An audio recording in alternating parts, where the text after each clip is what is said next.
भूतिया किसान। वो चबूतरे के पास वाली जमीन आज मेरी हो ही जानी चाहिए भानु। इस बार अगर वो जमीन मेरे हाथ नहीं लगी तो अच्छा नहीं होगा।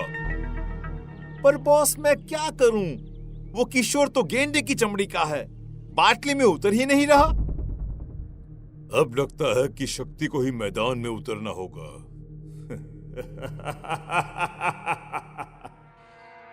शक्ति एक बिल्डर था जिसका मकसद मधुपुर गांव की जमीन पर कब्जा करना था। वो हर बार किसी न किसी किसान को अपने जाल में फंसाता और उसकी जमीन अपने नाम कर लेता। भानु के जाने के बाद शक्ति अपने कमरे में बैठा था कि तभी अचानक हवा का एक झोंका आता है और सामने रखी डेस्क पर से एक कवर जमीन पर गिर जाता है। ये कागजात यहाँ कैसे? इसे तो मैंने जला दिए थे। तभी कमरे की खिड़कियों के दरवाजे जोर जोर से खुलने और बंद होने लग जाते हैं। ऐसा लगता है मानो एक पल में ही सर्दी आ गई हो। सीलिंग पर लगा पंखा जो बंद था अपने आप घूमने लग जाता है। ये अचानक पंखा कैसे चालू हो गया? और ये कड़ाके की ठंड तो ऐसा लगता है मानो अचानक मई में दिसंबर आ गया हो। शक्ति अपनी अलमारी खोलता है और काले रंग का सूट निकालकर पहन लेता है। Wilson is back. अब किशोर को ठगने का समय आ गया है। काले सूट और टोपी में शक्ति अपने घर से निकल पड़ता है और किशोर के पास पहुंचता है। एक्सक्यूज मी, जरा सुनिए। शहरी बाबू, कहिए, मैं कैसे आपकी मदद कर सकता हूँ? मैं एक होलसेलर हूँ। अब आपको मार्केट की तलाश करने की जरूरत नहीं है। मेरे लोग आपके ग्रेन्स डायरेक्टली बाय कर लेंगे। क्या शहरी बाबू, सही में? अब हमको इधर उधर भटकना नहीं पड़ेगा। विल्सन किशोर के अनाजों को नकद रुपए देकर खरीद लेता है। अब तो आपको विश्वास हो गया ना कि मैं कोई ठग नहीं हूँ। अगर आपको अपने बाकी ग्रेन्स भी सेल करना हो तो मुझसे मिलिएगा। कुछ दिनों के लिए मैं आपके ही गांव में हूँ। ये मेरा एड्रेस है। शक्ति वापस अपने घर पर पहुंचता है और भानु से कहता है, जब भी ये शक्ति विल्सन बनता है कोई ना कोई किशन फांसे में ही फंस जाता है। अब देखना, वो किशोर कुछ ही देर में यहाँ आता ही होगा। फिर मैं उससे उसके जमीन के पेपर्स पर साइन करवा लूंगा। तभी दरवाजे पर दस्तक होती है और किशोर अंदर आता है। बाबूजी, हमको अनाज बेचना है। क्या करना होगा उसके लिए? शक्ति भानु को देखकर मुस्कुराता है और उसे बाहर जाने का इशारा करता है। इन पेपर्स पर साइन कर दो किशोर। फिर जब भी तुम्हारे खेत में अनाज उगेंगे मैं उन्हें खरीद लूंगा। शक्ति ये कह ही रहा होता है कि तभी किशोर की आवाज बदल जाती है और वो कहता है, कैसे हो शक्ति उर्फ विल्सन? कौन शक्ति? मैं विल्सन ही हूँ। धीरे धीरे किशोर का चेहरा बदलने लग जाता है। वो एक बूढ़ा किसान जैसा दिखने लग जाता है। विजय, तुम तो मर चुके थे। नहीं, ये नहीं हो सकता। शक्ति बहुत डर जाता है और बाहर भागने की कोशिश करता है।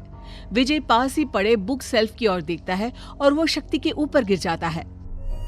जाने दो, मुझे जाने दो, छोड़ दो मुझे। मुझसे गलती हो गई भानु, मुझे बचाओ भानु। शक्ति की आवाज सुनकर भानु वहाँ आता है पर वहाँ कोई नहीं होता। क्या हुआ बॉस? अब चीखे क्यों? और किशोर कहाँ गया? किशोर नहीं, विजय आया था, पर वो तो मर गया था ना। बॉस, आपको आराम की जरूरत है। शायद आप थक गए हैं। भानु अपने कमरे में जाता है और अपना कबोर्ड खोलकर कुछ पुराने जमीन के पेपर्स निकालता है। कहाँ गए विजय के जमीन के पेपर्स? यहीं तो रखे थे। नीचे कैसे पहुँच गए? तभी सभी के सभी पेपर्स में आग लग जाती है। अरे, ये सब क्या हो रहा है? आग कैसे लग गई पेपर्स में? अब इतनी मुश्किल से तो प्रॉपर्टी हड़पी थी मैंने। भानु! हे भगवान, ये क्या हो गया बॉस? किस कल मुहे की हाय लगी है आपको? मेरी हाय लगी है शक्ति तुझे।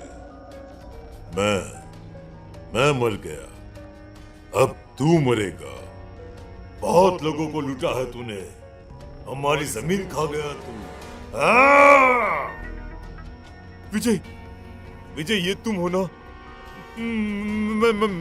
मैं समझ गया, मुझे जाने दो विजय।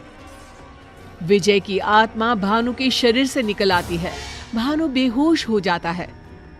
ये क्या खेल है? मैं पागल हो जाऊंगा, छोड़ दो मुझे। अरे ये सब क्यों कर रहे हो तुम? तब विजय की आत्मा अपनी कहानी सुनाना शुरू करती है। मैं गेहूं की खेती किया करता था। कुछ दिन पहले ही मेरी माँ का देहांत हुआ था। शादी के 20 साल के बाद भी मैं बच्चे का मुंह नहीं देख पाया था। पूरे घर में मैं और मेरी पत्नी मनोरमा अकेले हो गए थे। बस खेती ही एकमात्र सहारा रह गया था घर चलाने का और मन बहलाने का। चलता हूं मैं खेत पर। अभी खेत पर? अरे कल ही तो कटाई हुई है ना अनाज की। आज तो खेत पर कुछ काम ही नहीं होगा। तो क्या करूं बोलो? घर बैठा रहूं और इन दीवारों से बात करता रहूं? अरे तुम तो रसोई के काम में लग जाओगी और पूरा दिन कट जाएगा। मैं कैसे काटूं समय? आप ऐसे क्यों बोल रहे हैं जी? मैंने तो बस यूं ही कह दिया था। काम कैसे नहीं है? अभी कटाई हुई है, सफाई होगी, फिर उसे बाजार में बेचना भी तो होगा। जाइए जी, आप खेत पर ही जाइए। शायद उस दिन ना ही मैं घर से बाहर निकलता और ना ही तुम मुझे धोखा देकर उस जमीन पर बिल्डिंग बनाते। तुम्हें जमीन नहीं मेरी आत्मा लूट ली। मैं ये सदमा बर्दाश्त नहीं कर सका और मर गया। और मेरे बाद मनोरमा भी चल बसी। पर अब मैं तुम्हें किसी और किसान की जमीन हड़पने नहीं दे सकता। शक्ति एक बिल्डर था।